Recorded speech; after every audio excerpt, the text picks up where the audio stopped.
welcome to another update on Archmage Rises. We have a couple little things to talk about this week about the updates, but first I want to say, is anybody watching Mythic Quest?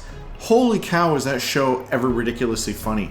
I ended up having to buy an iPad for the grocery store that I own, and because I did that, I ended up getting a free year of Apple Plus TV.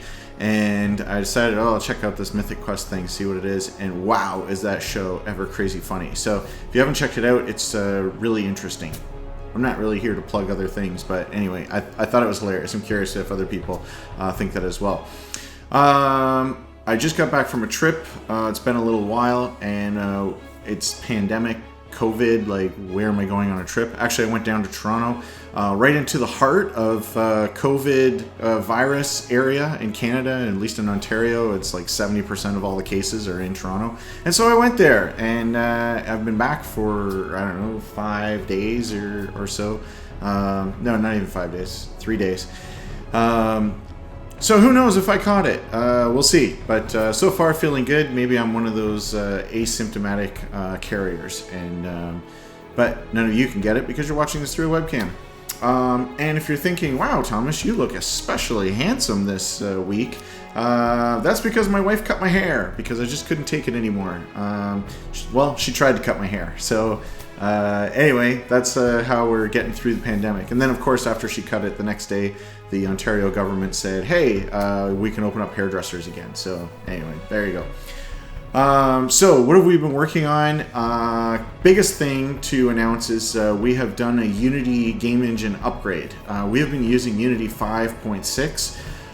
Basically because I started the project in Unity 4 and then kind of went along with the updates as they went along. And every time that we did an update, something always broke. Now at that time in Unity 4 and 5, there was a lot of churn on the GUI stuff that Unity was providing. They had just come out with a whole new Unity UI, and not like the interface that you build with, but the UI that is in the game.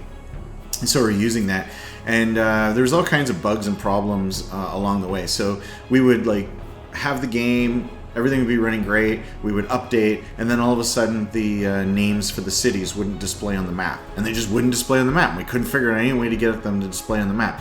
And then we would update, and then we get the names back on the map, and then we would like lose something else. And it was like ridiculous. So basically once we got to 5.6.6, and they started going 2017, 2018 and stuff. Forget it. I don't care. This game's going to be done soon, so why should I update the engine? Well, it's been 3 years since then, and we're really behind on things. And one of the things was, like, if we Google for a problem or something, you end up seeing solutions in 2018, 2019, and we're like, hey, but what's the solution in 5.6? And sometimes there is no solution. So anyway, there's like a lot of that stuff built up. And so we decided, okay, the dungeons are done, well, done enough, and we got it out, and now we're going to, we're about to go into doing build 13, which is combat, and it sure would be nice to use the latest shaders and the interface for the game engine and all kinds of effects. So we decided to update that. And so Michael bit the bullet and went through and spent a week and a day just upgrading, migrating the project from 5.6 to 2019 3. So that's where we are, and so we're very excited about that. So what does it give us? Well, we've implemented the universal rendering pipeline, and that maybe will result in better graphics. We hope. We lost, this is another example why you don't update your game engine. We lost ambient occlusion. If you don't know what that is, it's like the little shadows that appear in the corners of things, like where two walls meet. Can you see? Yeah. Two walls meet. There will be like some shadow inside there, so the light isn't like perfect. Anyways, we lost that. And then we had to go buy an asset in order to add that back in, and so we added it back in. Anyway, it should result in better graphics and better workflow for us. So that's what's happening. So along that note, it was like, hey, now we got the new engine. The game seems to be running. Let's do a build. Let's put a build out there. There's been a little bit of bug fixes and stuff along the way, and nothing really major. We already fixed all the major ones. And Daniel 2's been busy working on the dungeons, and he finished the library, so it'd be nice to add the library into the mix of rooms that you can encounter. And then we decided, actually, that's pretty much the only thing you get. So because we're on a new engine, we haven't thoroughly tested the entire game. Basically, there's a high chance of you getting a lousy build, and what's the upside of that? You get a new room in the dungeons of a library. So that didn't seem like a very good value exchange. So we're going to spend some more time testing it, and we're going to do a build just, again, to make sure that we can do a build. So when it comes time to really doing a build, there isn't, like, I don't know, this huge problem of spending a day trying to make a build. So that's what's happening there. COVID is almost over where I live in Ontario, in Canada. So that is good news. And other places, like I was talking to Roger just yesterday, and he lives in the Netherlands, and they're basically opened up. From what he was describing, it's almost life as normal. You can go to a restaurant, sit down, have table service, all those things. It sounds like so wonderful. Like, it sounds like a fantasy to be able to go to a restaurant and sit down instead of eating in your car like a chump. Anyway, so what else are we working on? Daniel 2 is also working on grime, making the dungeons look dirty. I was playing a little bit of House Flipper. I was studying House Flipper for one of my courses, and I was like, why is this game selling so well? So I decided to buy it and start playing it. Actually, I kind of like it. It's fun in a weird, like, simple Minecraft-y way where it's like, it's not high intensity, and anyway, it's almost like a calm down game.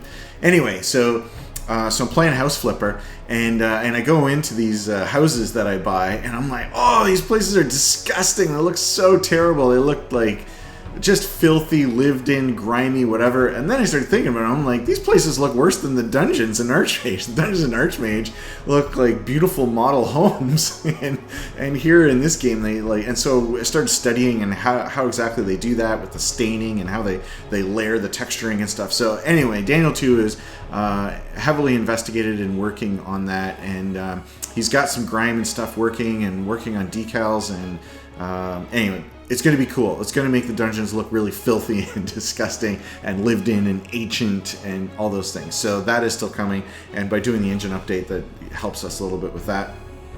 And then the next big thing to announce is we are about to start work on Build 13. We still have a bit more of the design document to finish up.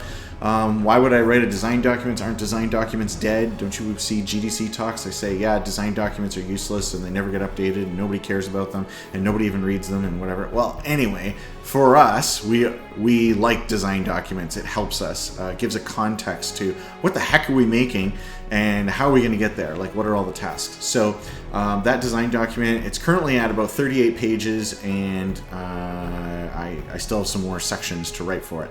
So anyway, why do you care? Well, this is probably unprecedented. I don't know if anybody else has done this before. If they have, then this is a rare thing. But I think I'm going to make the design document available to you. So we're building this thing together. Like, you guys comment on stuff. You say things on the forums like, hey, I don't think time should pass as I change rooms. We change it. You're like, hey, it would be cool if we could disarm traps. We add in disarming traps. So why not just get right to the beginning of that? Here's the design document. Here's what we think is going to be fun, interesting, cool in order to build. And you can evaluate from that point. Now, if you say, well, I think these scorpions, these are stupid. You should never have any scorpions. Well, we might still make the scorpions.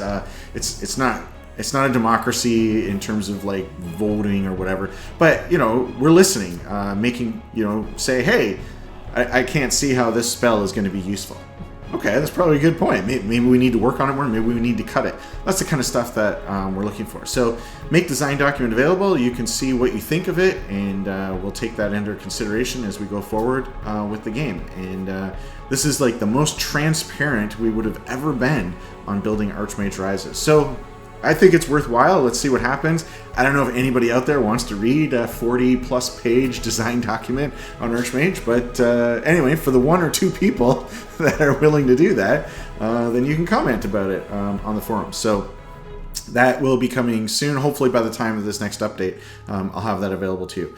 And we will be pushing out a build, so maybe both those things will be available by next update. So that's the last thing. Also, just lastly, I just got contacted last night, actually, by this guy, Ernest Scribner, and he runs a website called emergentmage.com, and it's a website that is devoted to games with emergent gameplay, and he's really keen on Archmage. He's been a backer for a long time, been following the game, and he is in love with what we're doing here, and that makes me love him. But anyways, if you like games like Archmage Rises, which I assume you do if you're watching this update, you might want to check out emergentmage.com and see what other games are doing and write-ups and stuff. Like, he's got stuff on there about Crusader Kings 3 and Dwarf Fortress and all those things. I saw something about RimWorld and stuff. So anyways, all the similar kind of stuff, inspirations for Archmage Rises. Well, I guess that's the end of the plugs. I've been plugging everybody but myself. Anyway, go buy a copy of Archmage. It helps the team. There. Now everything's been plugged. We'll see you probably next week. Bye!